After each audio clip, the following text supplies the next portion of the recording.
जय हिंद मेरे प्यारे छात्रों, आप लोग कैसे हैं। आशा करता हूँ आप लोग बहुत अच्छे, मस्त और स्वस्थ होंगे। चलिए हम लोग क्लास 6 नवोदय चैप्टर फर्स्ट संख्या और संख्या पद्धति अर्थात नंबर और नंबर सिस्टम के दूसरे लेक्चर में आप सभी का स्वागत करता हूँ। चलिए आज हम लोग कुछ और संख्याओं के प्रकार सीखेंगे। चलिए समय को व्यर्थ न करते हुए हम लोग अपना स्टडी को शुरू करते हैं। मेरे प्यारे बच्चों, देखिए ध्यानपूर्वक, ये हमारा लेक्चर 2 है। यह कोई जरूरी नहीं कि स्पेशली नवोदय बच्चों के लिए ही है। यह आपका बेसिक गणित है, कक्षा 3 से लेकर 8 तक के बच्चे पढ़ सकते हैं। और यह 6 नवोदय का तो एक चैप्टर है, तो उन्हें पढ़ना ही पढ़ना है। सैनिक स्कूल के जो क्लास 6 के बच्चे हैं वो भी पढ़ सकते हैं, और विद्या ज्ञान के जो क्लास 6 के बच्चे हैं उनके लिए भी यह स्टडी है। चलिए हम लोग इसे स्टार्ट करते हैं। यहाँ हमारा नेक्स्ट नंबर क्या है? अभाज्य संख्याएं अर्थात प्राइम नंबर्स।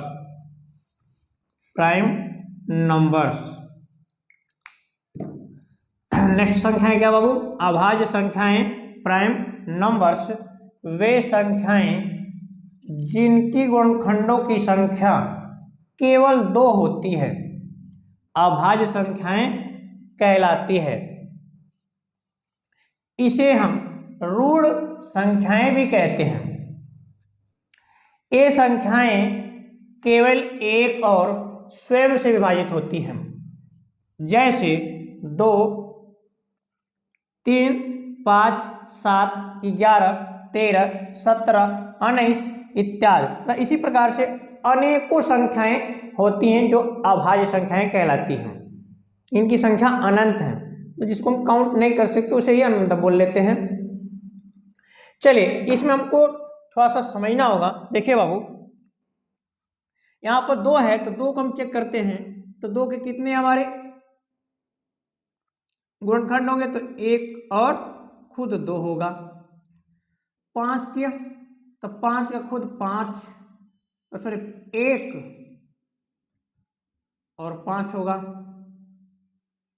3 का चेक कर लेते हैं तो क्या होगा? खुद 1 और खुद 3 हो जाएगा। 7 का चेक करेंगे तो वह 1 और खुद 7 हो जाएगा। इसी प्रकार से इन सभी संख्याओं का जो गुणनखंड होगा 1 और खुद वह संख्या होगा। अर्थात टोटल गुणनखंड देखिए, इसमें भी टोटल कितने गुणनखंड है? टोटल यहाँ पे गुणनखंड 2 ही है। यहाँ पे टोटल गुणनखंड कितने हैं? 2। यहाँ पे टोटल गुणनखंड कितने हैं? 2। यहाँ पे टोटल गुणनखंड कितने हैं? 2।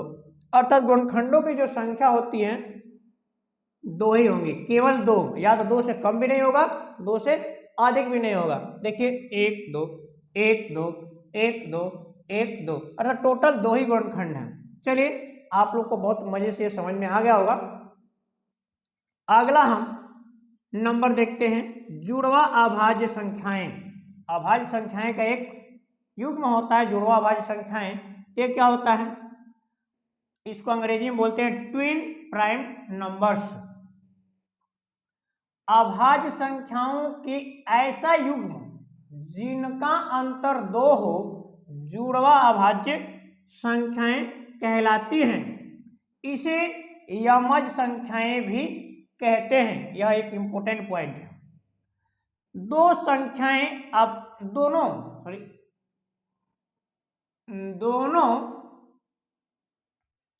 संख्याओं या दोनों संख्याएं अभाज्य होती हैं। यहां पर ध्यान रखना है कि दोनों संख्याएं अभाज्य होती हैं। जुड़वा अभाज्य संख्याएं का जो पेयर होता है, जो युग्म होता है, जो जोड़ा होता है, उसमें दोनों संख्याएं क्या होती हैं?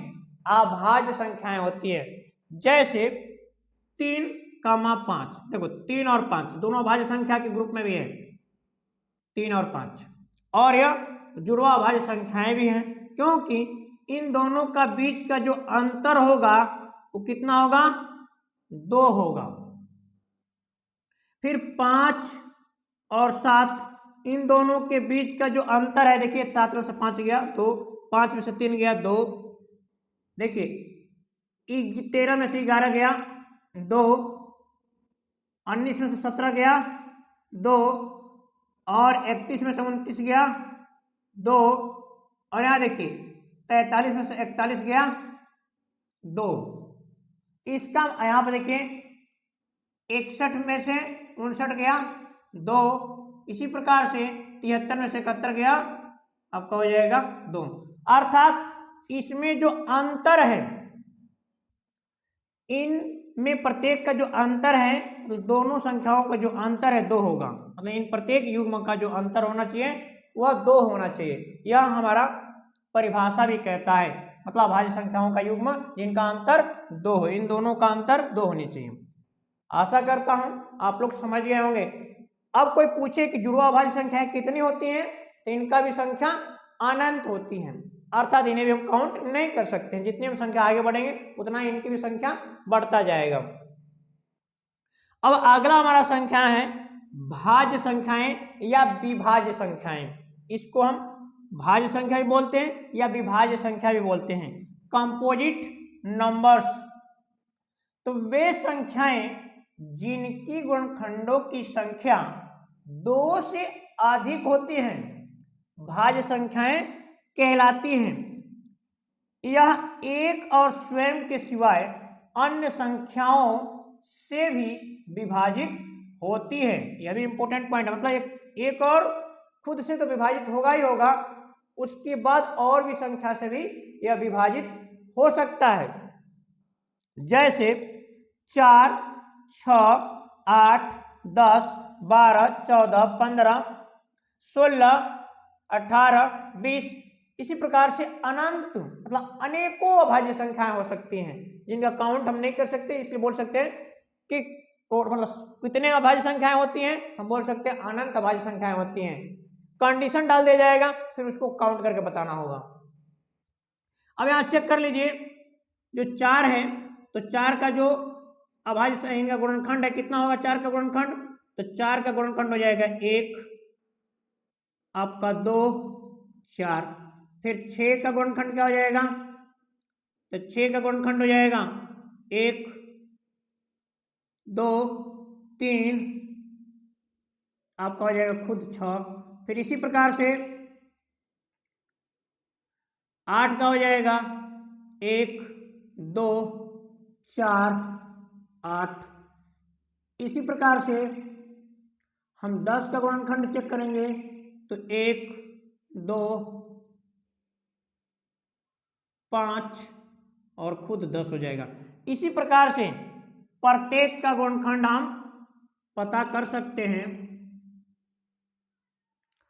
मतलब 4 का गुणनखंडों की संख्या देखिए 3 हो गया, 6 के गुणनखंडों की संख्या 4 हो गया, और 8 के गुणनखंडों की संख्या भी 4 है, 10 के गुणनखंडों की संख्या भी 4 है। अर्थात इन सभी का गुणनखंडों की संख्या 2 से अधिक है।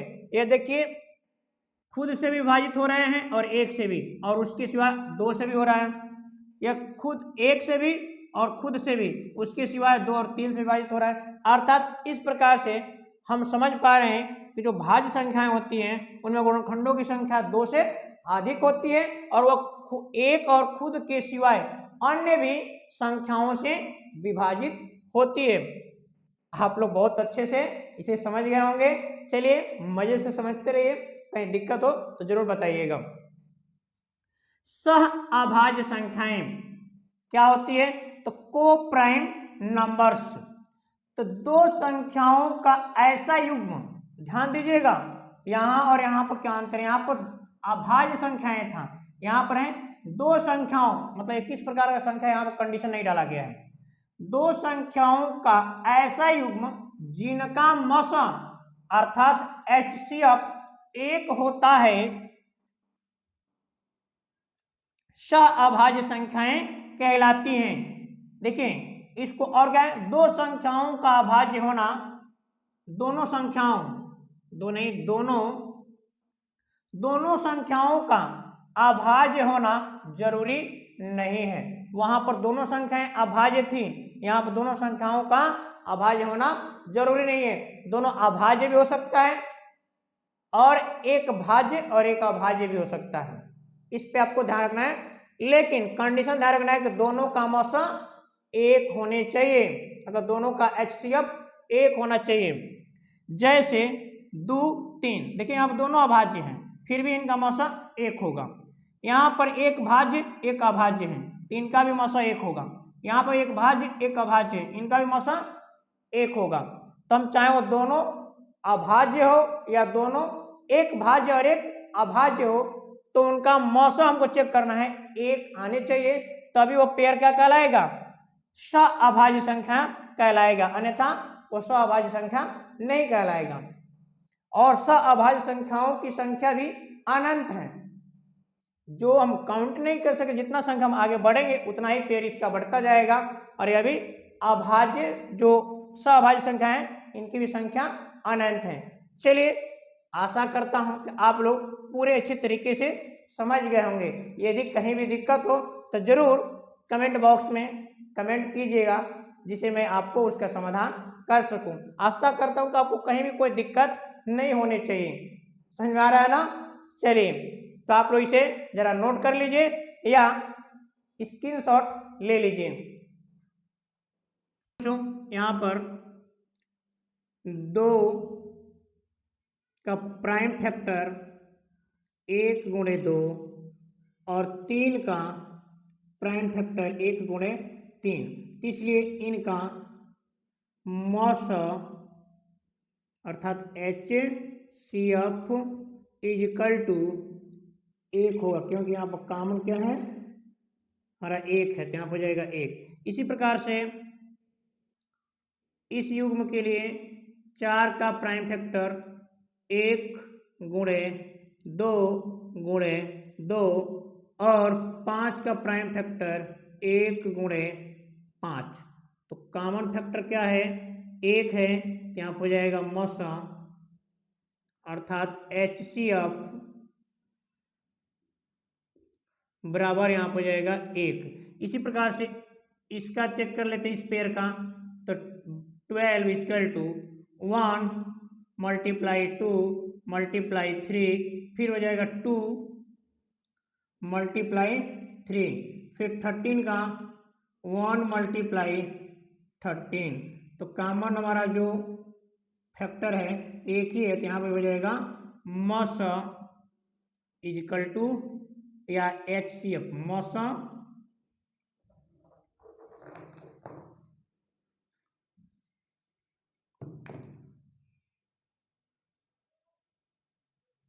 मौसा अर्थात HCF इजकल टू 1। तब आप समझ पा रहे हैं कि जो मौसा प्रत्येक पेयर का क्या निकल कर आ रहा है, 1 आ रहे हैं, अर्थात ये सभी पेयर्स क्या हैं, सअभाज्य संख्याएं हैं। आशा करता हूं कि आप लोग एकदम मजे से समझ पा रहे होंगे। चलिए, और पूरे को एक बार दोबारा जब आपको समझ ना आए तो एक बार इस वीडियो को बार बार इसको रिपीट कीजिए और इसको 2-3 बार देख लीजिए, एकदम सभी परिभाषाएं आपको याद भी हो जाएंगी और उनके उदाहरण भी आपको समझ में आ गए होंगे।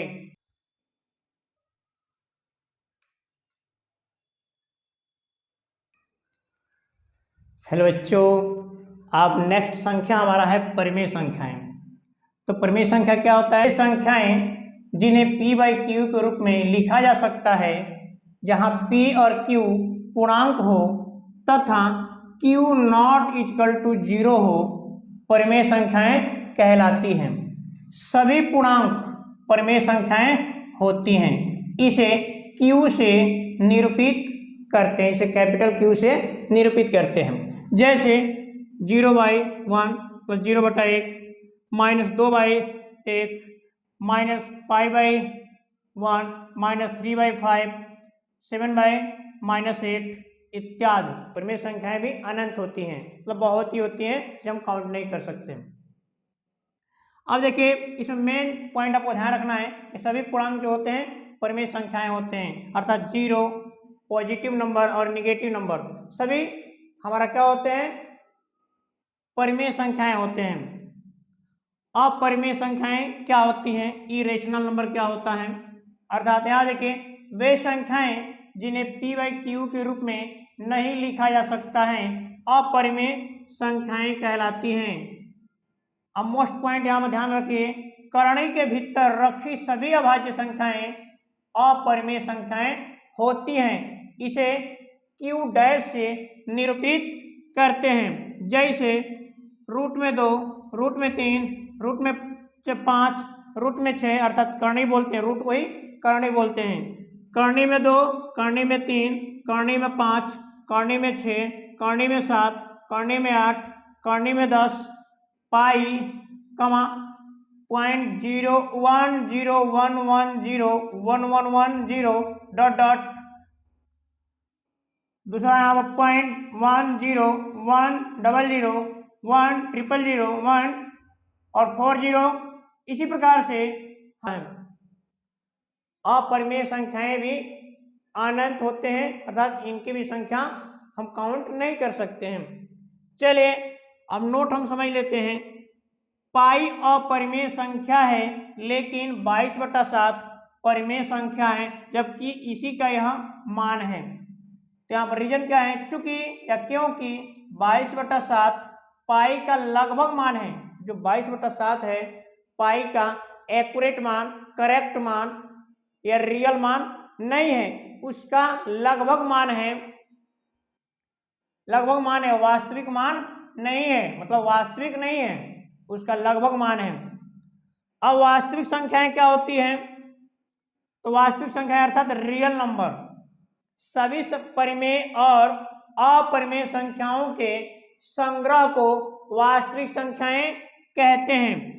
जैसे 0, -2, -3/5, माइनस या रूट में 2 या करनी में 2, करनी में 7, 0.101001000, इसी प्रकार 0.101100010 डॉट डॉट इत्यादि। इसी प्रकार से देखिए यहाँ पे यह सभी परिमेय संख्या हैं और यह अपरिमेय संख्या है, अर्थात परिमेय और अपरिमेय संख्याओं का समूह अर्थात संग्रह ही क्या हो जाता है, वास्तविक संख्याएं होती हैं। वास्तविक संख्याओं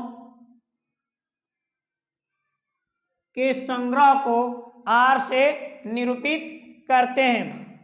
सभी प्राकृतिक संख्याएं परिमेय संख्याएं होती हैं, जबकि सभी परिमेय संख्याएं प्राकृतिक संख्याएं नहीं होती हैं। यहाँ पर देखिए सभी प्राकृतिक संख्याएं हमारा क्या होता है, परिमेय संख्या होता है, यही परिमेय संख्या इसके अंतर्गत है। सभी पूर्ण संख्याएं परिमेय संख्याएं होती हैं, लेकिन सभी परिमेय संख्याएं पूर्ण संख्या नहीं होती हैं। देखिए यह होल नंबर है W, यह परिमेय संख्या के अंदर ही है, अर्थात सभी होल नंबर हमारा रेशनल नंबर होगा। सभी पूर्णांक संख्याएं परिमेय संख्याएं होती हैं, जबकि सभी परिमेय संख्याएं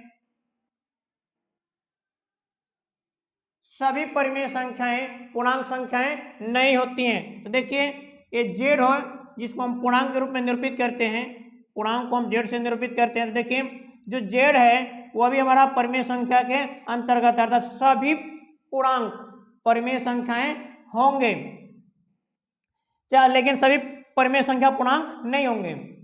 सभी परिमेय संख्याएं वास्तविक संख्याएं होती हैं, जबकि सभी वास्तविक संख्याएं परिमेय संख्याएं नहीं होती हैं। तो देखिए सभी परिमेय संख्याएं, देखिए एक क्यू है, इसके अंदर सभी संख्याएं आएंगे, तो सभी परिमेय संख्याएं वास्तविक संख्या होती है, अर्थात वास्तविक संख्या के संग्रह में सभी परिमेय संख्याएं हैं, लेकिन सभी वास्तविक संख्या परिमेय संख्या नहीं होंगे। चलिए हम अगला पॉइंट देख लेते हैं। सभी अपरिमेय संख्याएं वास्तविक संख्याएं होती हैं, जबकि सभी वास्तविक संख्याएं अपरिमेय संख्याएं नहीं होती हैं। तो देखिए यह अपरिमेय संख्या का संग्रह है, ये सभी अपरिमेय संख्याएं वास्तविक संख्या के अंतर्गत अर्थात रियल नंबर के अंतर्गत, इरेशनल नंबर, इस रियल नंबर के अंतर्गत सभी आ जाएंगे। तो अब इस डायग्राम से इस पूरी पॉइंट को हम समझ सकते हैं। देखिए जितने भी पॉइंट लिया गया है इस डायग्राम के अंतर्गत इसका डिटेल है, जो आपको मैंने इस डायग्राम और इस पूरे पॉइंट को कंपैरिजन करके बताया है। आशा करता हूं आप लोग को बहुत अच्छे से समझ में आ गया होगा ये सभी पॉइंट और ये सभी डिफिनेशंस। चलिए हम लोग आज इस वीडियो को यहीं पर समाप्त करते हैं। एक बार आप लोग इसे स्क्रीनशॉट ले लीजिए।